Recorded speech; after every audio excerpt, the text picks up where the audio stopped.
정치권에선 이재명 대표의 징역형 선고에 대한 파장이 계속되는 모습입니다. 국민의힘은 오는 25일 예정된 위증교사 혐의 1심 선고를 비롯해 이 대표의 사법 리스크에 공세를 집중한다는 방침인데요. 민주당은 이 대표의 유죄 선고가 정치 판결이라며 이 대표와 함께 정권 폭정에 맞서 끝까지 싸우겠다고 단일 대우를 다짐하고 있습니다.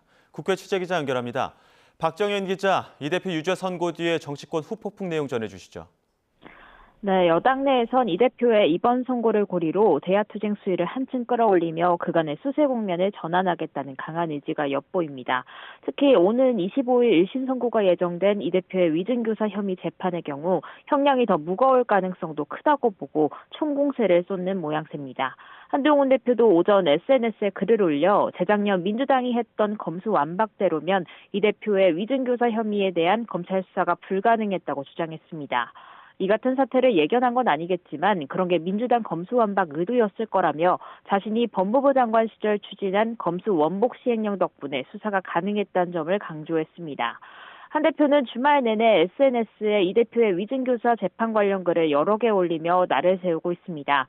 여당 일각에선 이 대표 사퇴를 촉구하는 동시에 이 대표 관련 사건들에 연관된 인사들의 죽음의 진상을 밝혀야 한다는 주장도 나오고 있습니다.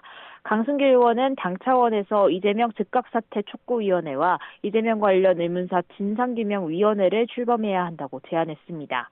박수영 의원도 대장동 의혹 수사 중 극단적 선택을 한 김문기 전 차장과 유한기 전 성남도시개발공사 본부장 등을 거론하며 특검이 필요하다는 입장을 밝혔습니다. 민주당은 당의 전열을 다잡으며 흔들림 없는 이 대표 체제 유지를 다짐하고 있습니다.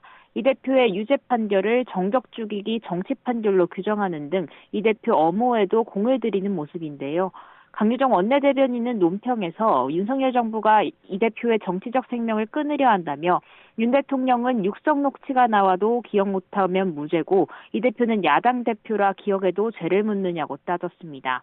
민주당 김윤덕 사무총장 주재 기자간담회도 진행됐는데 이 자리엔 애초 예정과 달리 이건택 검찰독재위원회 위원과 박균택 법률위원장 등 당내 법률가 출신 의원들도 총집합했습니다.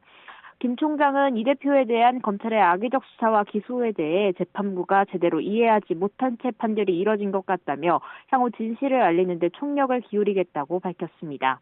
민주당의 특검 여론전도 한층 거세질 거로 보입니다. 오는 28일 김건희 여사 특검법 재표결을 앞둔 만큼 대여투쟁에서 전국 돌파구를 마련한다는 건데요. 민주당 입장에선 전국 주도권을 다시 가져오기 위해서라도 김 여사 특검법의 통과가 절실한 상황입니다. 다만 이번 선고가 당내 예상치를 훌쩍 뛰어넘게 나온 만큼 오는 25일 위증교사 사건에도 이 대표에게 의원직 상실령 이상에 해당하는 중형이 떨어진다면 당내 파장도 적잖을 거로 전망됩니다. 지금까지 국회에서 YTN 박정현입니다.